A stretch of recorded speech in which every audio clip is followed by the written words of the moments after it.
How to see your subscribers on YouTube. Hey everyone, welcome back to the channel. In today's video, I'll show you how to check who has subscribed to your channel. So first thing first, open the YouTube and make sure that you are logged into your YouTube account.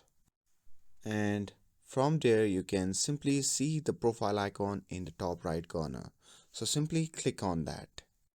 And from the drop down menu, you simply need to click on YouTube Studio. And once you are in a YouTube Studio, scroll down until you find the recent subscribers section. And once you have found that, simply click on see all under the recent subscribers.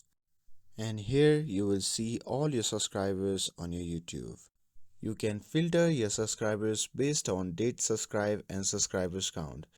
To view your subscribers from last 90 days, you can change the filter from lifetime to 90 days.